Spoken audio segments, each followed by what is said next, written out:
Hello there. What's going on, everybody? Today, I have a very special guest, John Kovaleski, the CEO, founder, MFIC over at Monster Fight Club. That stands for Monster Fighter in Charge. I know, I just made that up.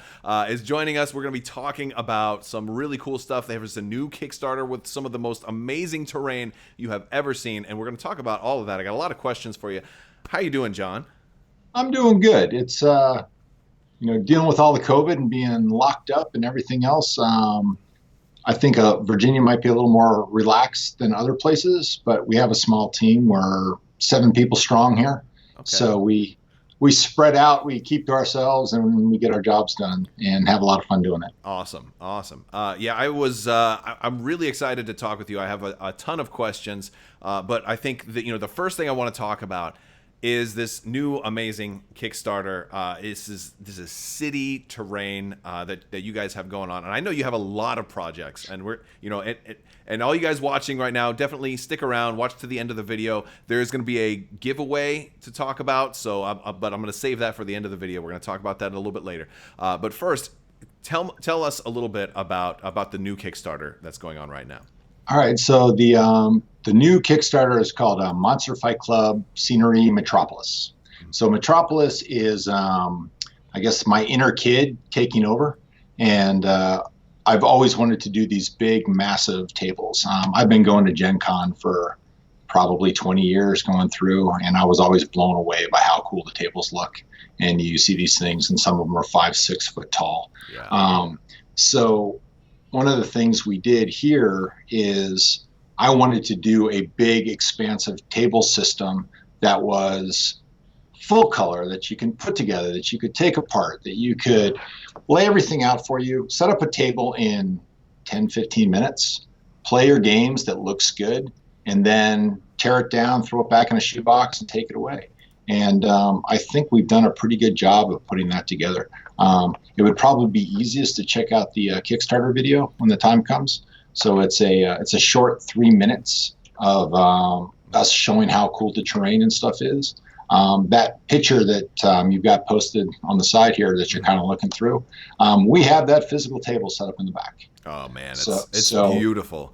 And for you guys watching too, I am going to have a link to the Kickstarter in the description below. So, whenever you guys want, if you want to pause the video, go check it out and then come back, you can do that now, or if you can wait till the end of the video. But don't forget, check out this Kickstarter. It is absolutely gorgeous, and I think it's fantastic. Let me ask you about a couple of things. I have a lot of questions. Now, the scale, right? Because a lot of people are. Yep. I know a lot of people are going to ask me, "Hey, is this okay?" Because a lot of my viewers play games like Star Wars Legion or Marvel Crisis Protocol, which are close but slightly different in scale. So, what scale would this terrain be in? So, I'm going to preface that is that we kind of picked a middle road that we could cover as many things as we possibly could. As soon as we started building prototypes and stuff of it, we had people looked at it and go, "Oh my goodness, Crisis Protocol, this is going to be the most amazing thing ever to play with." Right. And then we went over and looked at it, and you're like, you know what? We need to scale it up a little bit more to make it work well for Crisis Protocol. Because Crisis Protocol, it depends who you ask. Some people say it's 38 mil, some people say it's 40 mil. It looks kind of 38 to me, but yeah. It is definitely on the high end. So when you go back and look at, a 28 millimeter model, and then you go 28 millimeter heroic, and then you ended up with 32 millimeter, and it really depends where people are measuring. Are you bottom foot to the eye? Are you the bottom of the foot to the head? Are you the bottom of the base? It's all over the place. So the study of scale to me is actually pretty interesting. So at the end of the day, does it look cool? That's the only thing that matters. Right. So we went back and designed it around 28 mil. We figured would be the low end. So 28 millimeter, a true 28, you put it on the table. That looks like your guys are not giant. They look right on the edge of being small. Okay. All right. Some of my Star Wars viewers too, that might be like an Imperial Assault mini. That's kind of on the smaller end of some of the Star Wars minis that are out there. But yep. Yeah. And now when you put the Crisis models on there and you look at it, that is right on the edge of being big, but it is not too big. Mm-hmm. It works with everything. It looks right. On our Instagram and our Facebook, we have put pictures of those up so people can see what the true scale is and see what's going on there, which is neat. So we also we make a lot of figures here too. There's a lot of stuff in the industry that I can't talk about that we've done that has been out there for a long time. But on the backside of things, we've done a lot of different things. So our new project, which is the Cyberpunk Red miniatures. So we're doing that. So that's kind of the prequel for the video game that's coming out, which is Cyberpunk, 2077, which will be, CD Projekts. This will be the biggest thing ever. Keanu Reeves is, it looks amazing. So it's I would say breathtaking, I think, is the new keyword. Yeah, I believe breathtaking is correct. Yes. So our figures we built around a 32 mil. We wanted to have enough room on them so you can paint them and make them look good. And we didn't want them. We want them to be able to be used with most of the other stuff. So like there's Paulo Parente's dust models that are out there, which are right around the same scale and that sort of thing. So I think you can safely tell people we aim for between 32 and 34, and everything that's above it, as long as you don't go much past Crisis, looks fine, and anything below it, as long as you don't go much past the old school GW stuff, you look fine. Sure, that's amazing. That also sounds like, I know one of my favorite games right now is Star Wars Legion, and some people are probably thinking, wait, Legion and a city, and personally, so here's my view on it. Star Wars is a galaxy that has all kinds of planets, and a lot of them are cities. If you saw Solo, a Star Wars story, all of Corellia, the first act, is all this big city. So I think it sounds perfect. I think there's tons of planets in the Star Wars universe that could look like this. And I would love to see like Darth Vader marching some stormtroopers down like downtown Manhattan or something like that, or just to create the dream teams. And so I think something like this would be perfect for that. And I know a lot of people are going to ask me like, what kind of material is this made out of? Are these 3D printed? Can you tell us about the material and how you assemble them? So when you look at the images and stuff in the background, there is one material doesn't do it. So my past life, I was the CEO founder of Gale Force 9. Mm-hmm. I created that company back in 1998 and ran it for 20 years and left a little over just about 2 years ago. Sold the business, wanted to do something else, and I asked my guys, I said, hey, I'm taking off. You guys are welcome to do what you want, but I'm going to try something new. If you're interested, come along. And to my credit, the majority of the guys came along with me. So we set up a new shop, Monster Fight Club, and we are still in just outside of Charlottesville, Virginia. Mm-hmm. So, I've literally been coming to this same little complex where I've been at for 22 years now, coming to work every day and doing stuff. And when we sat there, we were talking about the building. I'm getting on a sidetrack here. It's okay. But the thing that we did was, the reason I went into Gale Force 9 was because back when Gale Force 9 first created and became something, I was one of the first guys to use a laser on stuff. So I had, very expensive laser engraver back in the day because no one had them yet. And I was laser cutting templates, markers, buildings, all that kind of stuff back in the 90s.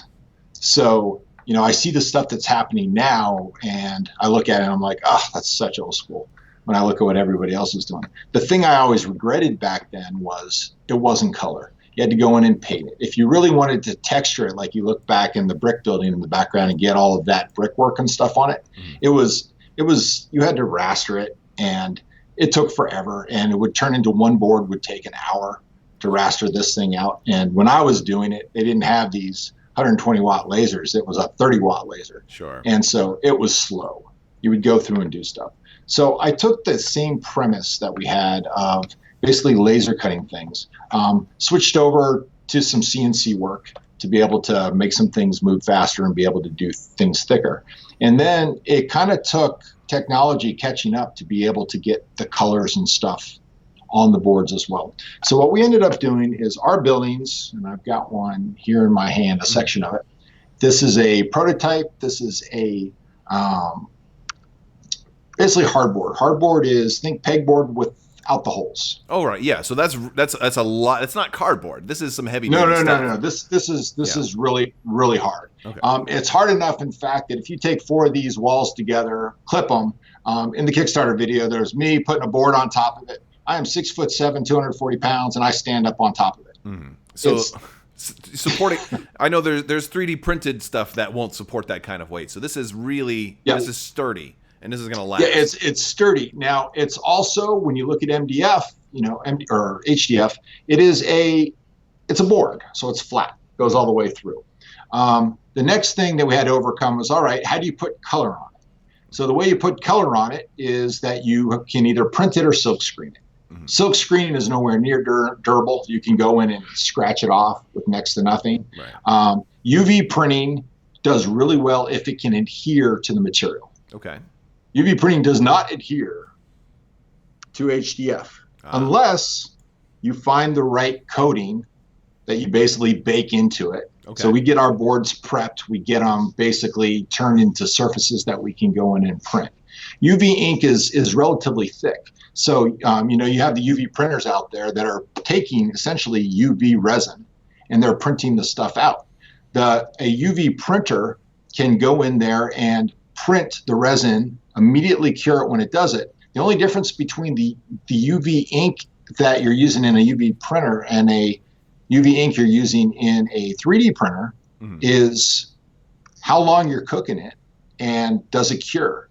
So if you think about it, it does a layer, cures it, does a layer, cures it. So we go in and do that. The happiness of that is that the textures and stuff that we create, and we go into basically video game software, lay all this stuff out with the texture and bake it in the same way we did. But we did sculpt all of this resolution into it.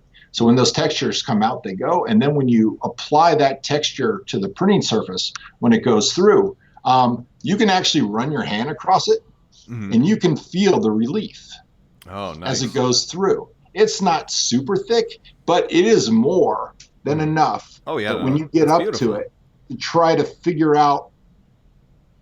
There's a lot of detail too. It's not like it's just bricks. Like I'm seeing 3 or 4 different colors, maybe 5 or 6, maybe even 6 different colors of bricks, like all within like a square inch. So there's, I hope you guys are seeing this. There's a lot of detail on these, and that's one thing about like terrain, because I do a lot of different terrain on my channel, and I love getting terrain to look at. But every once in a while, it becomes kind of a burden, because you're like, oh, I got all this stuff, it's 3D printed, or maybe I'm making some out of foam, and then once you get it, then you got to paint it, and you're saving that entire step, which is really, really nice, because not everybody is a painter. Some people want stuff that's just ready to go. Right. Yeah. So the other part to this is you look at it and you're like, all right, it's a board. I see windows, everything else, but how do I fight at it? So everything is perforated. So I'm going to turn this down just a little bit so you guys can actually see. So if I sit here and go, windows come out. Oh my goodness. So not only is that, if you like it, you put it back in. That is so cool. I love it. So I'm going to sit here and I'm going to pop these out. So you can have people hiding inside the building, shoot out the window, and now you can see on the guy inside. Then you go to the next step. And so now I'm thinking, you know what? Not even just wargaming, but also RPGs, role playing. Oh, absolutely. Oh my goodness. Yeah, absolutely. That's awesome. All of the surfaces, we have 3 different surfaces. There is what I'm going to call the short. There's a medium that comes out to about here, and then a long, which comes bigger than the screen as it goes through. Sure. It's almost a foot wide. So everything is broken up into what I'm going to call 2-story blocks. Any of these 2 surfaces can be put together. Mm-hmm. So we have right now in the Kickstarter 3 different colors. There is the brick texture.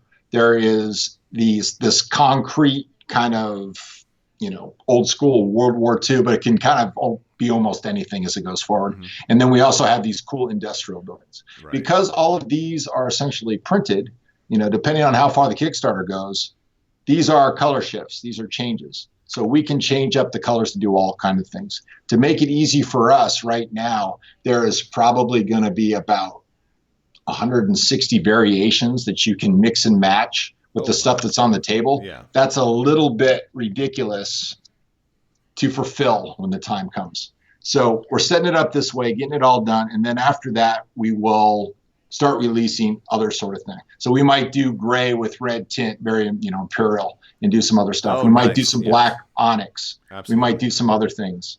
And they're like, okay, so you got this piece. It's neat. So what do you do with it at this section? Right. So what you do with it, I'm going to go back here again because Okay. I want you guys to be able to see this. I'm going to point it down here a little bit. There we go. So we've got this piece. We've also designed this connector. It is push fit.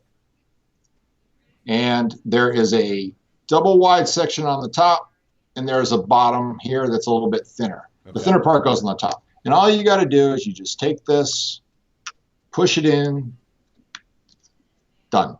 Okay, that seems pretty simple. So let's take it to the next step. Number 2. Mm-hmm.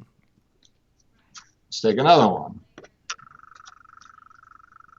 Number 3. Number 4. Notice there's a little bit of spread.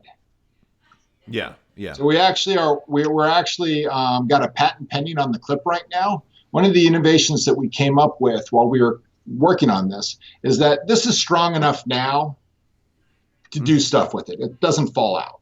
Okay. But when you get all 4 corners locked together, it actually creates a spring. And that spring adds tension to the corners and makes it much stronger. So now I'm going to go in here and pop this together. Mm-hmm. Oh, yeah, yeah. So now you've got a cube. The cube in itself looks cool. This is neat. You can put it on the table, take your figures, do what you want. Now the next part of this is there are roofs and floors. Oh, that's awesome. A roof and floor goes through, and notice there are some little notches cut out of here. Yeah. These were designed so that you could take clips and put them on side, and I'll show you those in a minute. But these are what I call stacking clips. What's also neat about this is we also have, think I-beams that plug into this, so you can actually build, work in progress structures, plats. Depending on what you cut this as, it creates walkways, gantries. You can make this look very imperial by going through some stuff. And we have a bunch of prototypes that we haven't shown off yet. But we are planning on hitting just about every single genre that you can think of, as long as people are interested in doing it. These also have a hole here, which is designed to act a place to put your finger. Okay, yeah. But it also lets you connect stairways and ladders and different elements that connect to this. Again, just like everything else, you can pop out the pieces. No, that's awesome. And they go back in just nice and sturdy, right? Exactly. Yeah, no, that's perfect. That's absolutely great. So inside here, okay, there is a shelf in the back. That lets you take this and and so if you want a second story window, that's really good. So now you take your figures. I'm going to take who do I got laying around over here? Here is an early RP of one of my police guys. Okay. I'm just gonna. Oh yeah, no, that's really cool. I love this. So now this is neat. Take it out, flip it. It's that easy. Mm-hmm. So if you want to get to the bottom floor, I'll back this up a little bit. If you want to have a guy inside, you can do it this way. Right. That's easy enough. Or you can reach in, get the guy, and actually play. Now, this is the smallest of the buildings. Imagine this being a foot-by-foot square. Oh, man, you could take it to that step. I love it. I've seen some of your, some of the images because I've obviously checked out the Kickstarter page, and especially with some of the larger buildings, it reminds me when they debuted Crisis Protocol. One of the tables they had at Gen Con was like a rooftop battle. So I could imagine somebody getting a bunch of these, pushing them all really close together, where you only have maybe like an inch in between each one, and kind of treating that as an entire battlefield on rooftops. Like nobody's on the ground at all. Like maybe you're 500 feet in the air. I think you just got so many possibilities with something like this. It's really cool. Oh, all right. Well, I think I lost you for a second there, but we're right back. Okay, all right, we're good. But yeah, I imagine a whole rooftop battle. it just sounds amazing. Like putting a whole bunch of them together and just saying, hey, these are all adjoining rooftops, and we're just going to do battle, 100 stories in the sky, and something like that. So the interesting about that table, when you look at it, is when you, again, I'm going to keep moving this camera around during this thing. When you're sitting here playing it's very cool to just sit around and do this. It's also very cool to put the floors in and play on the inside of the buildings. When you were talking about stacking, so I've got another one here. Yes, because you can stack them up. You can do them on top of each other. Guys together. Now, in that image that you see, I have, just to see how far, we have 9-foot ceilings here in my building, and we have gone from the floor to the roof with them. That might be a little bit more than I need, but at least you're barking up the right tree. That's amazing. It's more than you need, but it's also one of those situations that, you know what? If you could do it, why not? Somebody's going to chime in with the joke of something along the lines of, you thought too much about whether you could, you never thought whether you should. Exactly. Yeah. And so you do this thing, and for 90% of it, it's like, okay, so you've created this awesome photo op as you start going through stuff. But it really does paint a story when you're going through. So, it's also got that nice satisfying click when you put this thing together. So now we've made another spring cube as it goes through. Now, this element, when you take a roof and you place it on top without any of this, it makes a nice little lip to act as a rooftop. I'll take Arrow and put him up there. So he'll sit on the top, very sturdy. You can do what you want. Things aren't going to come off. If you want to stack, let's say I put this up on top here, there's nothing to keep it from sliding off. You can bump it and knock it around and stuff. The color variation you're looking on here is all these are prototypes that we've done here in the shop. Sure. So the final production will all be standardized color. But you put these clips on, and now you take this roof element and you put it on top. Now it's a bridge. Put a roof on. Yes. All right. It locks. That's amazing. That's kind of the key as you go up. And in addition to just this stuff here, when you're looking at things, you will hear, or in the Kickstarter, you see catwalks, you see benches, you see all the things around the city as you're starting to do stuff. Yeah, I was going to talk to you. I have some questions about that too, because you guys have a lot of additional accessories. And this is not just a Kickstarter for buildings. This is a Kickstarter for the entire city environment. You have got, look at those. I mean, these are amazing. Like, ladders are really important in miniatures games for climbing up and getting, for not every character can fly, And even in Star Wars, we've got Boba Fett's got a jetpack, but stormtroopers don't. So, yeah, something like that. So I'm doing only one clip on this. You really should have 2 clips on the top and 1 clip on the bottom. When you do that, you can pick up the building by the count. Yes. And so, now, you get Arrow on there doing his thing. Right. And I'm going to hold the bottom just to keep it from rotating on me. But you can get here. The other cool element is if you look at the stairs, and I'm going to hold these up a little. I'm going to pop this off. The stairs themselves are kind of half steps. You could put a base in there, can't you? That's exactly why we did it. It's because I wanted to be able to take my minis and run them up and down the ladder. So I am really seeing that you put a lot of thought in. Like, this isn't just something that you came up with. Like, this is a career's worth of gaming. It's so much knowledge you put into this. Yeah. No, this is amazing. This is years. So, you can get up here and you can actually have guys popping up out of the top. Oh, I love it. I love it. So one of the things I love is photography, and a lot of the Kickstarter images are me messing around with the cameras. And, I've got the party strobe light, so I'm shooting red light and purple light and everything else stuff going, and trying to set that mood when it goes through. And well, the photography is another important thing. I love to, like, when I play Legion and stuff, I love to have like a beautiful board set up, and sometimes even if it's overkill, right? Like we talked about, like, how high would you stack some of these? Well, maybe I wanted to stack one 4 tall, but I wanted a couple of those so they would be in the background. So they're the setting, right? Maybe they're even outside of the boundaries of the play area, but they fit in with the theme. So this way, when I take my photographs, or for me, in my case, recording a battle report, it's going to look that much more immersive, because immersion is amazing. I love immersion. That's one of the things that pulls me into mini games. But your terrain is also functional too. Like I talked to you before this about the fences that you guys have. I mean, and some people watching probably haven't seen the fences yet. You'll see them on the Kickstarter video. But like all the extra accessories you've got are amazing. So like these fences, you were telling me something about the clips, about how you can form. Yeah. So yeah, and of course, everything's set up in the studio for photography. But the fences come together, and there's essentially, imagine it's kind of a C. It's almost like the end of a Lego hand. Yeah, exactly. It's kind of similar to that.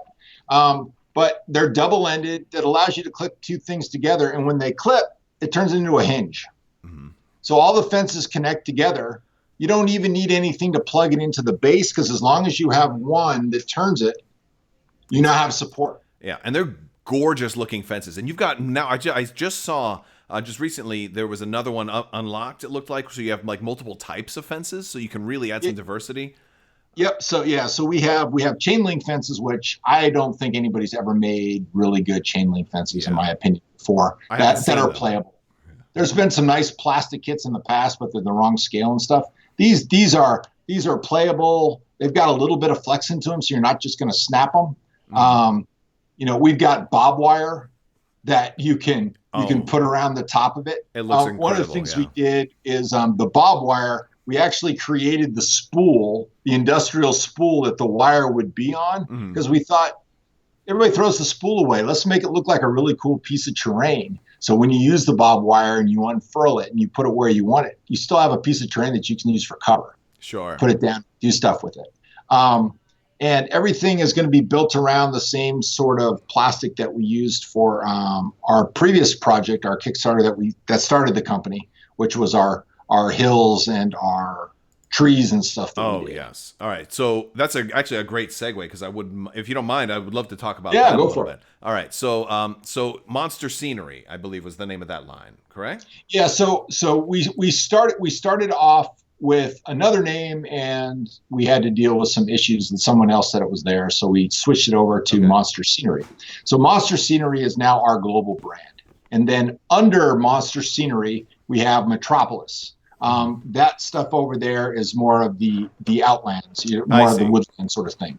And that is more themed towards kind of fantasy type stuff. Mm-hmm. So, if you're into D&D or Pathfinder or that sort of stuff, it was themed. But everything we're doing is all scaled to each other. So if you want to do, if you're trying to do indoor, we got a bajillion trees here. Sure. And people look at it and go, okay, let's see, here we go. They go, okay, it looks cool, but you can also take off the top. And so in games where you have like line of sight issues and stuff, imagine you don't see the enemy through the forest. You light it up on fire, things burn up. Now you can physically see what's happening. You can go through. That's amazing, and these are really nice. By the way, if you guys are watching, you want to learn more about Monstere Scenery, you guys actually just sent me some stuff to take a look at, and I'm blown away by this. But I'm going to be doing a full review on some of the Monstere Scenery terrain. So stay tuned. This will be coming probably this weekend. And there's also a giveaway that you guys are looking to sponsor. So why don't you tell them what they can win? So what you can win is we are going to have your lucky viewers be able to get a box set of trees. And it's kind of hard. There we go. Box set of trees. You get 3 trees and a stump. Everything is pre-painted as you see it. The template itself is neoprene. It's a double-sided neoprene mat. There's a pond on one side, so if you don't need it, you flip it over and you got this cool little pond. You flip it over the other way and you've got this wonderful kind of leaf covered area where the stuff fell down on. And that also lets you, that if you are used to playing on maps, this is a great way of hiding things on a map that you don't necessarily want there anymore. Sure.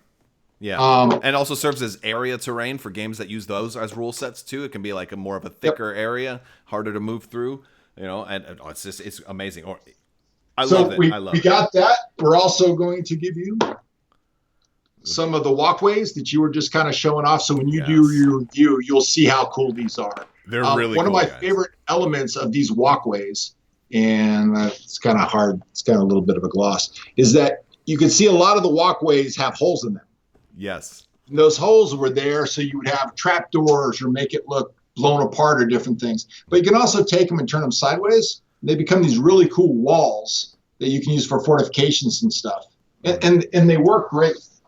And then just because we can and we do, we also have the autumn forest. Very nice. So it's essentially the same material, but we've gone in and done the other stuff. And you can mix and match. So if you want to do like 2 green trees and 1, and then 1 and 2 on the other playmat, you can kind of mix and match them and have a little bit more color variation going on too. Yeah.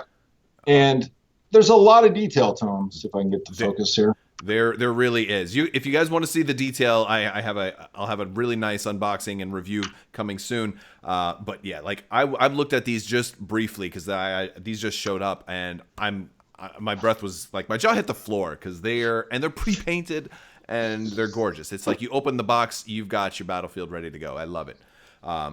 So very cool stuff. And these are actually available now too. So anybody who is looking to pick up some trees, or you guys have quite a bit of scenery this is available on your website, right? Yeah. So all of this was last year's Kickstarter. Mm-hmm. So we did last year's Kickstarter, raised just under $250,000 when it started, and then it's gone bonkers since then. Right. It is now in retail stores as well. So support your retail stores. If they carry Monster Scenery, they can get. If they don't have it, just tell them to ask their distributor. All the distributors have it right now. There you go. So they should be able to start sending that out. The other kind of other cool things is these are a little bit smaller. So these are shrubs. Okay. Everything is hollow. So you can physically hide things underneath and do reveals, and which is kind of fun. That's really cool. And what was the other thing? Oh, and then the hills and rocks. So the hills and rocks are very cool. So okay, these look we cool. made about a dozen different molds of rocks. Mm-hmm. They are hollow. They are hard. Okay. People look at them and go, okay, I can make a foam hill. How hard could it be to go through and do that stuff? We, like most things I do, I put too much thought into it. So first off, if you have multiples of these, and here's a different color scheme. Okay. You can lock them together. Oh, yeah. And they create other stuff. We also were very careful about the placement of the levels.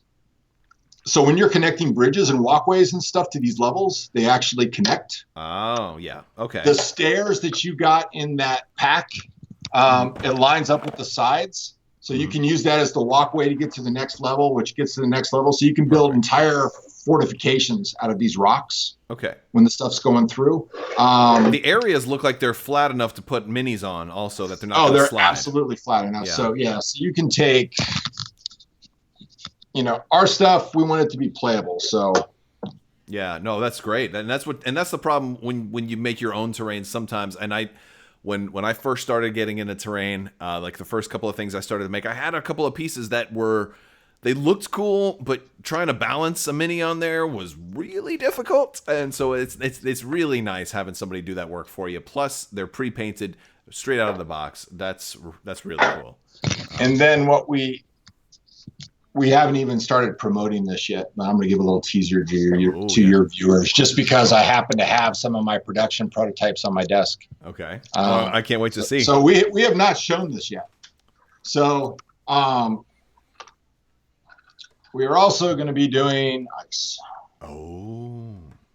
So I don't know if you can see this or not. Let me see if I can get. I'm getting visions of vanilla ice, but wait, that's transparent. I can see your finger through there. Yeah. Oh my goodness. So you can have Captain America frozen in ice, right? And it's hard to see it in the camera, but if you have a figure in here, I can make it out. Yes. You Oh know? my gosh, that's really cool. Nobody's doing anything so by like this. taking these, putting them together, one of the things we take tea lights and put them underneath them so they flicker. Oh wow, that's great. So cool. For 25 cents on Amazon, you can buy these little tea lights. So you buy them by the dozen, and then you can go in and light up your stuff, which makes this crazy cool thing. And all of these have this nice tinted blue color underneath.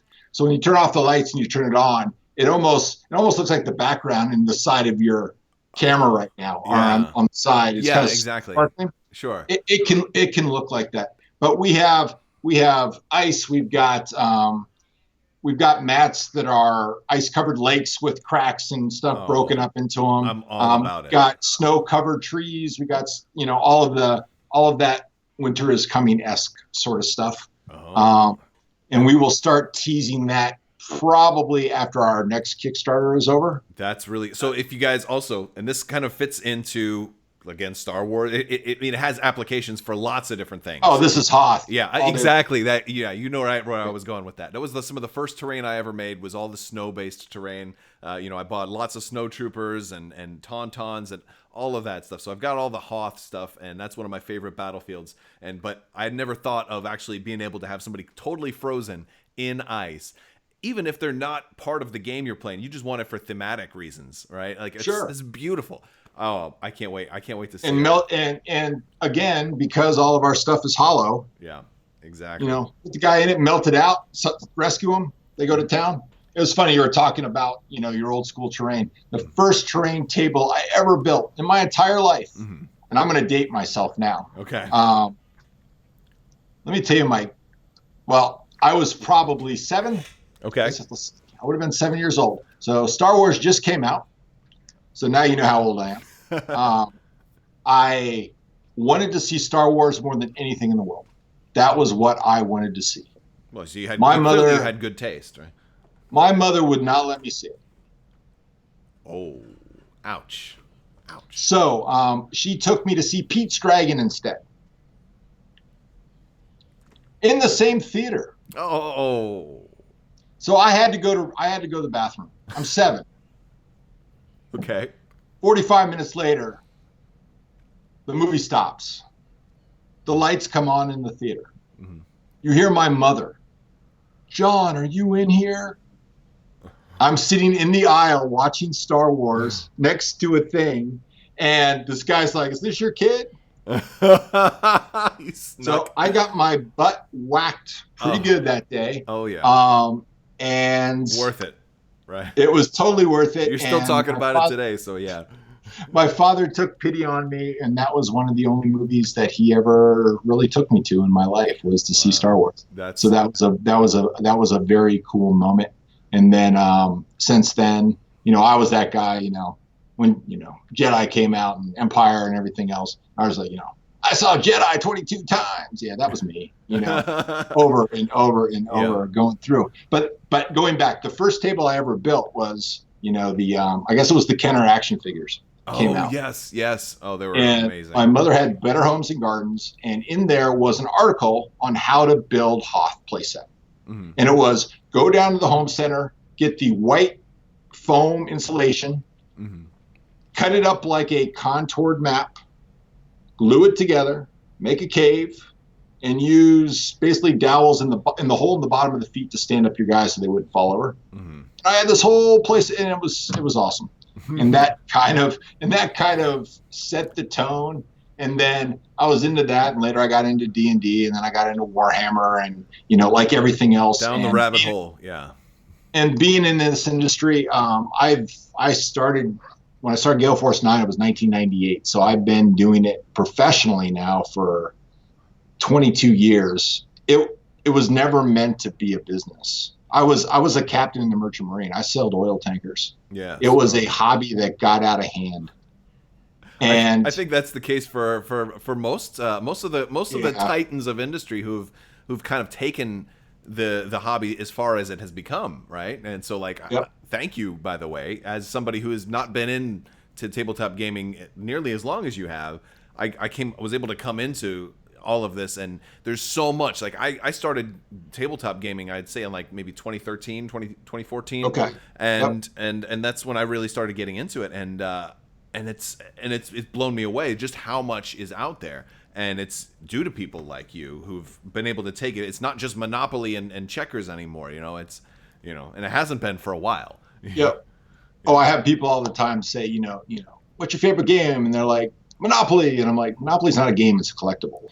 Yeah, it really kind of is now, Because there are so many variations and everything else. It's fun to have it. It's fun to kind of sit down and see the variation.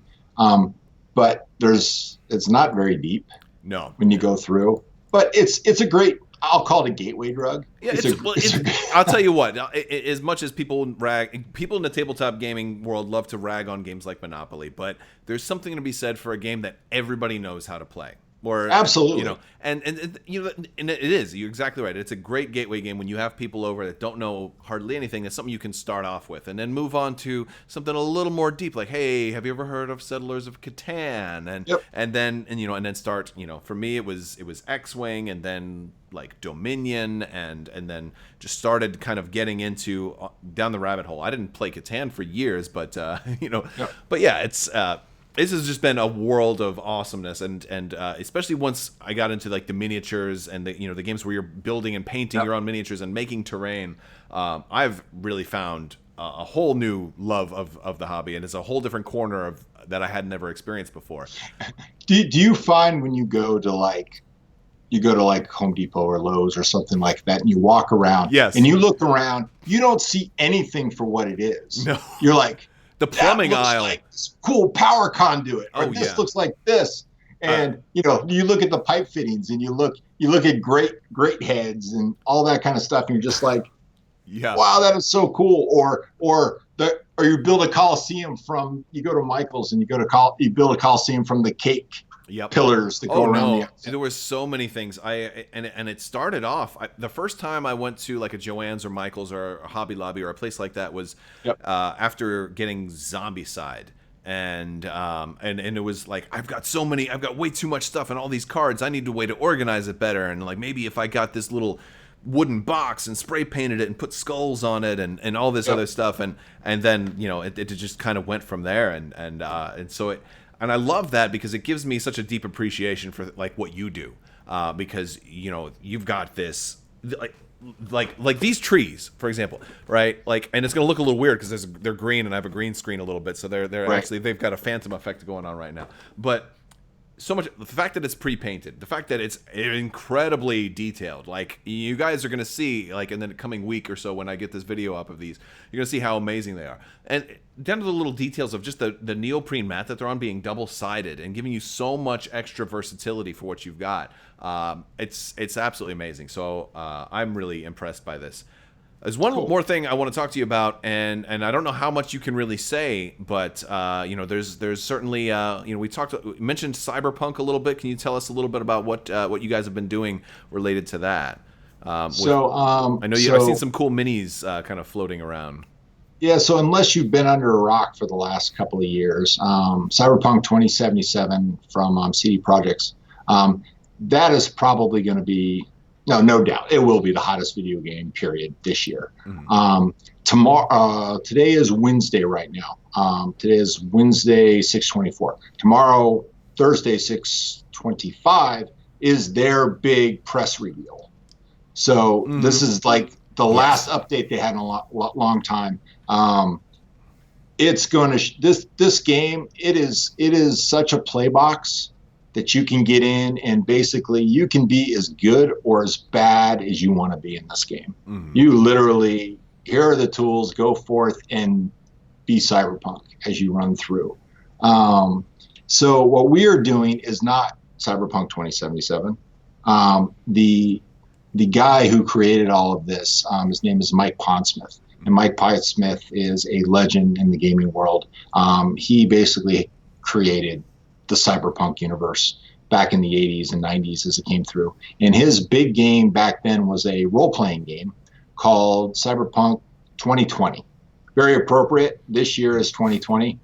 It was going, so they were good. So one of the big marketing things was, 2020 with the game, all the follow-through and everything else. And right now life is looking a lot like it was in the game. Yeah, no kidding. And it's funny. Mike went on record basically saying that, guys, this wasn't a roadmap of how we were supposed to do it. This was a warning about the future. Do you remember? I don't want to get too far off topic here, but I'm kind of, you invoke images of like that were very popular during the Cold War. And I remember these being on the cover of like a lot of like heavy metal albums and stuff of like the nuclear family. They all have to wear gas masks to go outside and stuff like that. And and like look where we are right now. It's neck deep, and it's amazing how quickly we got there. Yeah.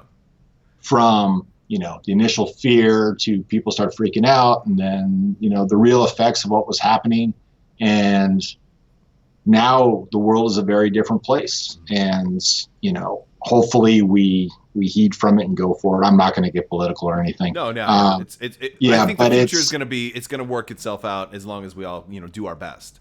I think so too. Yeah. And one of the things I do is you got all of this stuff going on around me, but you know what? I have this really cool shop. Yeah. And I spend a lot of time in it, and I live in my little imagination worlds, and I'm a world builder. I go through and make the things so I can play with my toy soldiers and do that sort of thing. But so going back to Mike, so his company, which is Artel Saurian Games. So they're the guys who did Cyberpunk 2020. They have released a jumpstart set for Cyberpunk Red, which is kind of the time, call it the prequel before Cyberpunk 2077.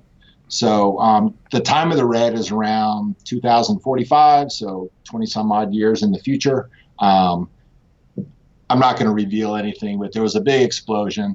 The world had to kind of figure itself out again. And now it's kind of turned into a little bit of a haves and haves not, mixed with Mad Max, mixed with a little 1980s neon. And you kind of see where it ends up. But it's a really cool world. If you were into the Matrix or if you were into Johnny Mnemonic, that's all Cyberpunk. Blade Runner, that's Cyberpunk.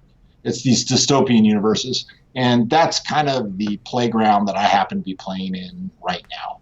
Yeah, and it's a fun playground. I mean, you mentioned the Matrix, and it's funny, like Keanu Reeves kind of being like one of the ties that bind a lot of those worlds together too. Because wasn't he in Johnny Mnemonic? He was. Yeah, he had plugging the thing in the back. I always thought that was like the movie version of like Shadowrun without the orcs, or something like that. But yeah. And then in 2077, he is the main character. Yes. I can't wait. That's Johnny Silverhand. That's Johnny. Yeah. So there's a couple of teasers out there right now. When they did the big reveal. And he showed up at Comic-Con and the famous you're breathtaking. That was great. Was made and everything else. But he is a wonderful ambassador for all things sci-fi and all that kind of stuff. And I'm proud of the little bit I get to do of it. I get to play in Mike Pondsmith's world, which is a blast. I get to make these really cool figures. I get to do what makes me happy. And I always felt that if you were really good at what you do, it doesn't matter what you'll do, you'll succeed at it. Yeah. And people will appreciate it.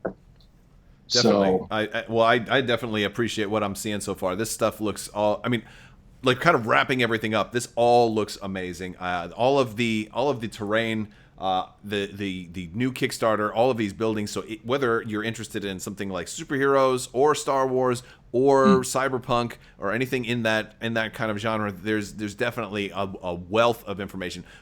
Be sure to check out the Kickstarter. And there was one more thing I wanted to ask you about this Kickstarter too. Sure. For people who are on the fence and they're not sure, if hey, I don't know if I'm going to want one bundle or two, I don't know how many buildings I'm going to want. Are you going to have a pledge manager so somebody can just drop, a small pledge in there? They can drop $1 and then make up their mind later. Absolutely. $1 gives you access to the pledge manager, and that essentially is your ticket to get into the store. Yeah, store will open up. We'll be taking pre-orders basically in the store for anybody that wants to do that. We'll probably leave that open for 2 or 3 weeks. But the cool thing about this Kickstarter is with everything going on with COVID and everything else, I made the conscious decision that I didn't want to rely on overseas manufacturing anymore. So everything here is being made in Charlottesville, Virginia. That's awesome. So we have all the equipment. We are already making more plates. We have our own injection mold machines. We are doing the plastic. We go right from the concept art to the 3D prototyping to the tool making to the injection molding to the packaging and delivery, and then we get it out there. So people aren't going to have to worry about like, oh, well, it's Chinese New Year, now the project is delayed, and it's going to be 3 years before I get my pledge. Yeah. So no, yeah. So that's really an awesome thing, because you're looking at much better turnaround time. Plus, everything is made locally. That sounds awesome. Again, we're going to put links to all of this stuff in the description, and I just really want to thank you for spending your evening hanging out with us. So thank you, John. It's a blast. Thank you. Dude, I appreciate it. You guys, check out the Kickstarter. If you want to win the terrain we were talking about, you have to be a subscriber, like the video, and head on over to Monster Fight Club's Facebook page. Leave a like there and leave a comment letting them know also that that you saw the interview on Crabbok's channel. And I want to say once the Kickstarter is wrapped up, that'll probably be a good time that we'll pick a winner, and I will announce it here on the channel. And then we'll go from there. So, you know what? I just had a thought. Yes, let's hear the thought. We're kind of doing this on the fly. We're going to do this on the fly. So my thought is, why don't we do this? Why don't I just give you the first tier in the Kickstarter? That sounds even better. That sounds really cool. Since if you want the terrain, you can go ahead and order it now, right? Well, yeah, but that is in the Kickstarter. You can get that in the Pledge Manager as well. That's wow. So we're kicking it up a notch, because now I'm taking it up a notch. So yeah, so you're getting more. Yeah, you're getting more for it now. Wow. So I will give whoever wins, we'll give them a login. I'll give them the credit, and they can order what they want. We'll fulfill it and take care of it. And if you want to go ahead and upgrade your pledge too, you can take it that much further. That's a mega giveaway. I'm here for you. Thanks, John. Wow. All right, you guys. So you guys heard it here. Hopefully you watched till the end of the video. We're going to announce this, but still back at the $1 level, even if you're not sure, or if you are sure, when I back a Kickstarter, I like to put it all down now. So this way I pay now. You know what? I'll get my stuff later. Don't have to worry about it. But either way, there's something there for you. It sounds awesome. So I guess we're going to wrap this up. Is there anything else that we didn't cover that we should cover? I think we kind of hit all of my bullet points. To be honest, there is so much more that why don't we wait for the contest to be over, and then when the next cool thing comes out, I'll come on back if you'll have me. I will definitely have you. This has been a fantastic conversation. Thank you for talking with us. And with all that said, I'm going to sign us out. Once again, I want to thank all the patrons on Patreon. You guys are amazing. Thank you so much for continuing to support the channel. Be sure to like, subscribe, share the video, tell your friends about it. Tell your friends about this Kickstarter. Share the Kickstarter. It is awesome. Thank you so much. And as always, have a great day.